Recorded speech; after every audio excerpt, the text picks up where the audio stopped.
December settled over Gallipolis, Ohio like a heavy gray blanket. I spent my nights in the lobby of the State Line Motel, where I mostly stared at the thin, peeling wallpaper and listened to the buzz of the neon sign outside. No one came by much after sundown, not unless they were on their way somewhere else. Somewhere better. I was lucky to get that job. It didn't pay much, actually next to nothing, but it provided me with a free room to stay in. But I was resourceful. I found other ways to make money. Say what you will, but go hungry and tell me what you would do to fix that. I didn't have anywhere better. Not anymore. I was thrown out at 17. I thought freedom might change things, give me a reason to care. But here I was, 2 years later, only part living.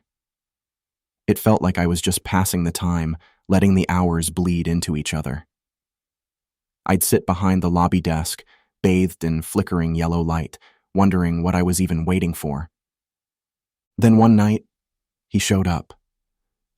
It was around 3 a.m, and I was trying to stay awake by flipping through an old magazine, eyes barely open, when something caught my attention out of the corner of my eye.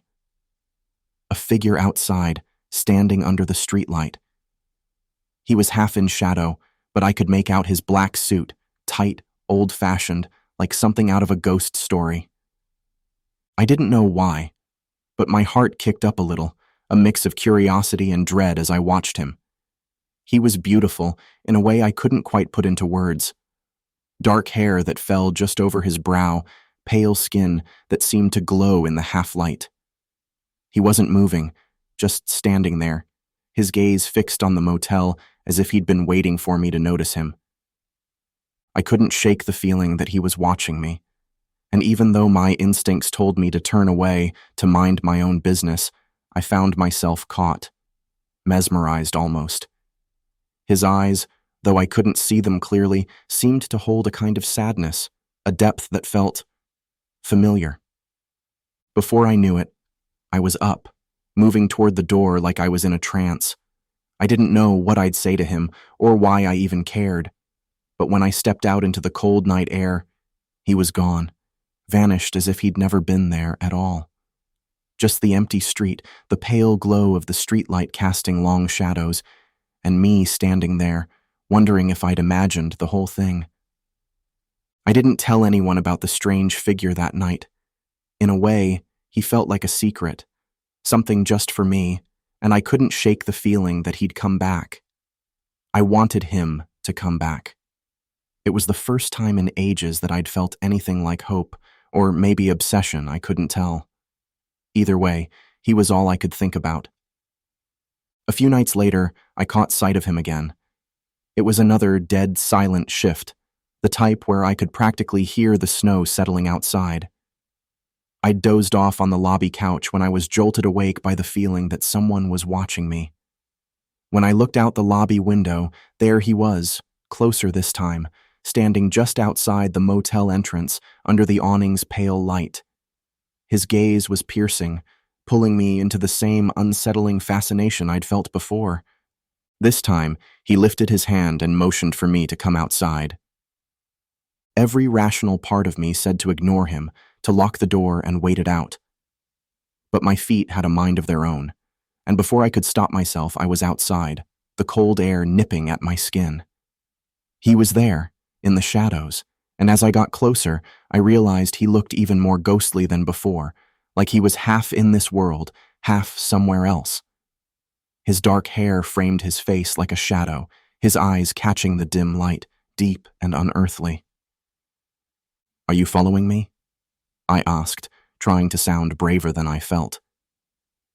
He tilted his head, his expression shifting into something softer, almost amused. "Maybe you're the one following me," he replied, his voice low and smooth, with a slight accent I couldn't place. "I've been here long before you." The way he said it sent a shiver down my spine, but I pushed it aside. "Who are you?" He didn't answer. Instead, he looked past me, his gaze fixed somewhere beyond the motel and the quiet town, his eyes filled with a kind of sorrow I didn't understand. "Do you believe in fate?" he asked, so suddenly that it threw me off. Maybe, I said, though it came out more like a question. You should stay away from the bridge, he continued, his tone growing serious, almost urgent. There's something coming, and I'd hate for you to be caught in it. My stomach nodded. I didn't know what he meant, but I couldn't shake the feeling that he was trying to tell me something important. Still, his warning was cryptic, and I wasn't about to let it pass without answers. Why should I trust you? I said, my voice steadier than I expected. I don't even know who you are. He gave a small, sad smile. My name's Hugh, he said softly, and you can trust me if you want. Or don't. But I'll be here, either way. And with that, he turned and disappeared into the night, leaving me standing alone, chilled to the bone, with his warning hanging in the air. What was it about him that felt so familiar, so inevitable? That night, I lay awake, staring at the ceiling, haunted by his words. Even if they didn't make sense, something told me they would. After that night, I couldn't get Hugh out of my head. He haunted my thoughts like a ghost, his face drifting in and out of my mind no matter what I tried to focus on. Even when I was exhausted from back-to-back night shifts, he was there. A strange, persistent presence that lingered in the quiet hours, pulling me deeper into something I didn't understand. Every time I stepped outside, I found myself looking for him, half hoping, half dreading that I'd see him again. And as if he could sense it, he kept showing up in the strangest places, standing under the streetlights in the fog or appearing at the edge of the woods across from the motel. Sometimes he'd watch me without saying a word, like he was waiting for something. Other times, he'd just vanish into the night before I could reach him, leaving me more confused, more intrigued than before. One night, after my shift ended, I felt that same pull, a strange sense that I should go out to the edge of town. I told myself I was being ridiculous, that I was just imagining things, but my feet carried me there anyway, past the frozen fields and quiet streets, until I reached the woods. Hugh was there, as if he'd known I'd come. He looked different this time, almost softer, like the shadows had settled around him in a way that made him seem less otherworldly. He was staring at the trees, his gaze distant, lost in some memory I couldn't see. When he noticed me, he didn't speak right away. He just looked at me, a small, sad smile tugging at his lips. "Why do you keep showing up?" I asked, trying to sound casual, though my voice shook. "What is it you want from me?" He took a step closer, his dark eyes locked on mine. "I told you," he murmured. "I've been here a long time, Paul. People like us, we're drawn to certain places, certain people." "People like us?" I echoed, my heart pounding. "What does that mean?" He reached out, brushing his fingers just over my cheek, so light it felt like a breath of air. "The ones who are alone," he said softly. "The ones who see things differently. The ones who are fading." I didn't know why, but his words hit me hard, as if he'd touched a part of me I'd tried to ignore for too long. I looked away, embarrassed by the way his gaze seemed to pierce right through me, like he knew all my secrets, all my fears. But then he pulled his hand back, his expression shifting into something darker. "There are things in this world that feed off people like you," he said, his voice barely above a whisper. "They can sense your loneliness, your pain. They're drawn to it. And if you don't protect yourself, they'll take everything." A chill crept over me, but I forced myself to hold his gaze. "Why are you telling me this?" "Because I don't want that for you," he replied, his eyes flickering with something I couldn't name. "I know what it's like to be caught in that darkness, to be trapped between two worlds, not quite belonging to either. I don't want you to end up like me." There was something raw in his voice, a vulnerability I hadn't expected, and for a moment, I wanted to reach out to him, to tell him he didn't have to be alone. But the words stuck in my throat, and I stayed silent, unsure of what to say, unsure if anything would even make a difference. Instead, I found myself leaning toward him, closing the space between us until we were only inches apart. I didn't know what I was doing, didn't even know if I'd regret it, but at that moment, it felt right, like something I was supposed to do. Hugh's gaze softened, and for a brief second I thought he might kiss me. But then he pulled back, his expression hardening as he looked away. "I can't stay," he said, his voice tight. "But you need to remember what I told you, Paul. Stay away from the bridge. No matter what happens, promise me you'll stay away." He started to turn, but I grabbed his arm, stopping him. "Why?" I demanded, my voice barely a whisper. "Why do you care what happens to me?" He didn't answer right away, his gaze drifting over my face like he was memorizing it, like he knew he might not see me again. Finally, he gave a small, sad smile. "Because I think maybe I was meant to find you," he said softly, his voice barely audible. "But that doesn't change what's coming." And with that, he slipped into the shadows, leaving me standing alone in the frozen silence, his words echoing in my mind. I couldn't explain it, but a part of me knew he was telling the truth. I didn't know what was coming, but whatever it was, it felt inevitable, like the ticking of a clock counting down to something I couldn't escape. And yet, even knowing that, I couldn't stay away. Despite Hugh's warnings, I found myself drifting closer to the bridge every night. The icy river below, the dark metal arching over it.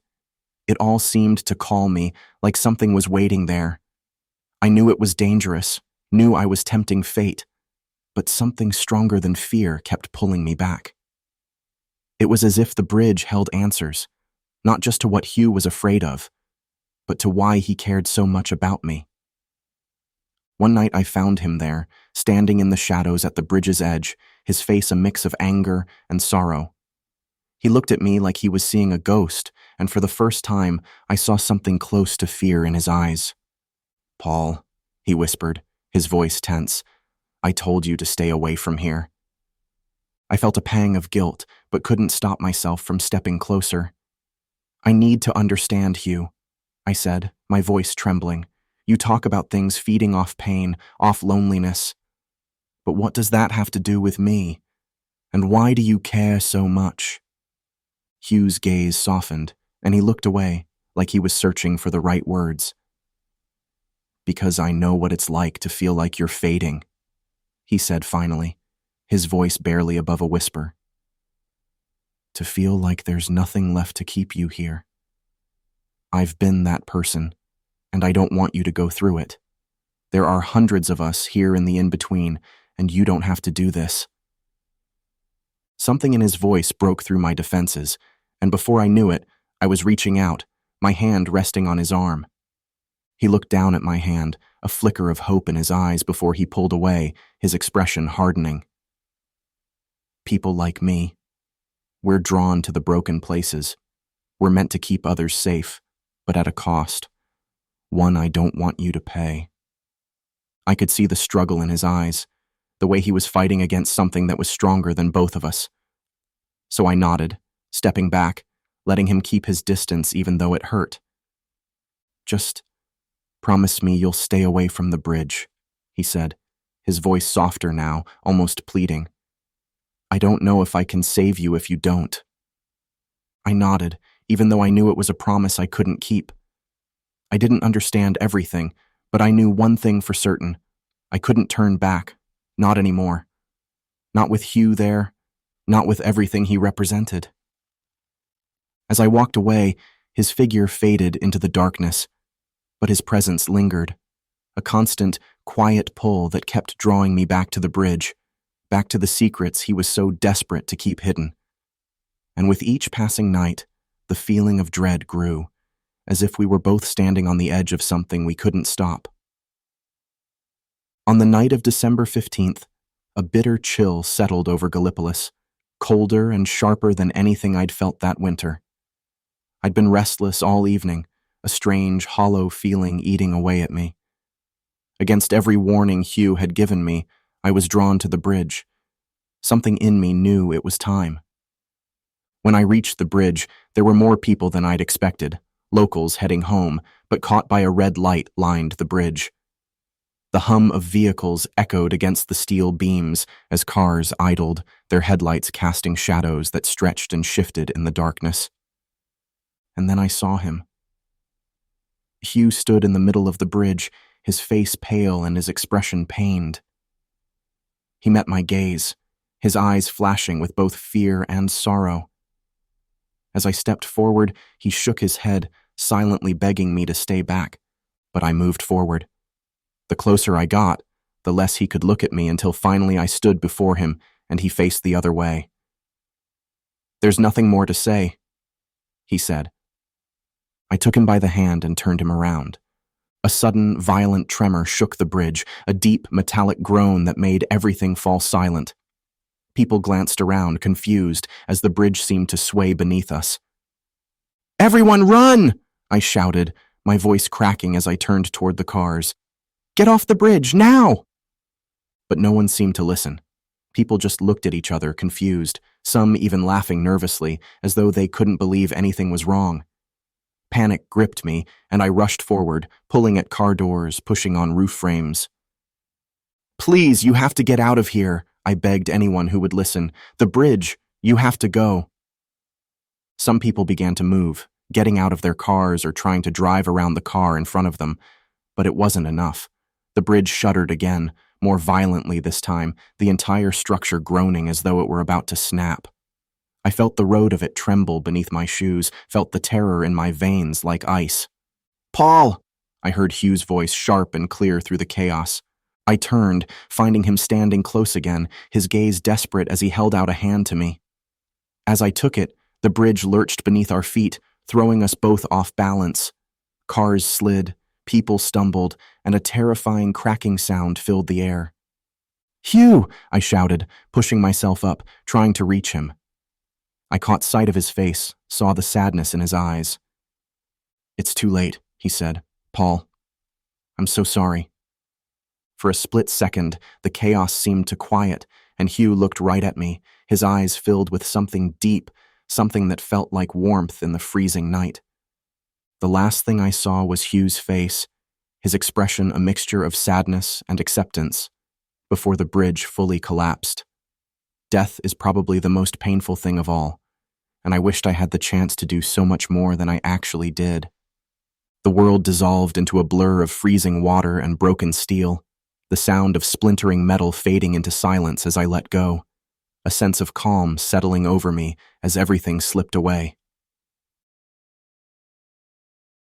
When I opened my eyes, everything was still and quiet.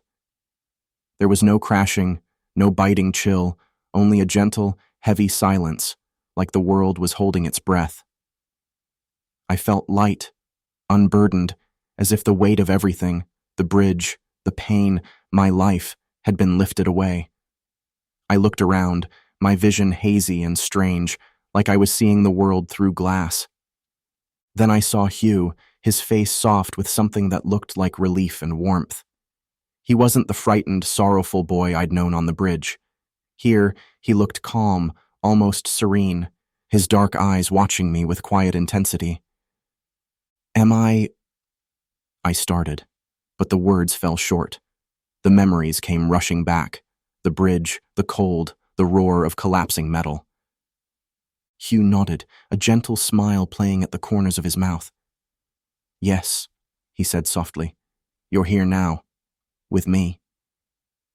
The finality of his words should have scared me, but instead I felt a strange peace.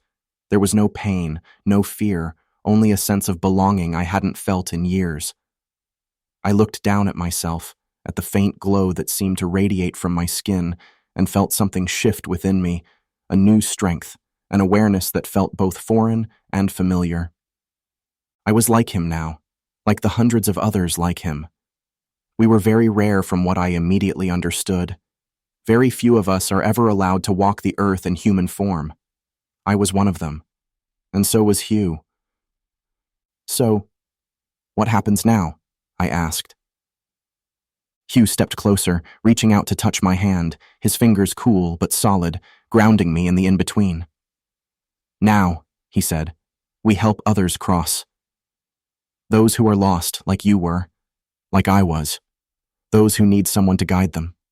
He paused, searching my face. A soft warmth bloomed in my chest, filling the hollow places that had once felt so vast and empty. It wasn't the life I'd imagined, but it was a life, or whatever this was, where I didn't have to face the darkness on my own. We began to walk, our steps light and soundless as we moved through Gallipolis and Point Pleasant as if we existed on two planes. Shadows floated past us, faint whispers of others flickering like candlelight in the dimness. Hugh explained, his voice soft and steady, that we were in a realm between worlds, a place where everything and everyone passes through, and a place where lost souls lingered before moving on. Our purpose was to guide them, to be the light in their darkness, just as he'd been for me. As we walked, a quiet understanding settled between us. Hugh's hand slipped into mine, our fingers intertwining, and I felt a surge of warmth, a quiet joy that filled the emptiness I'd once known.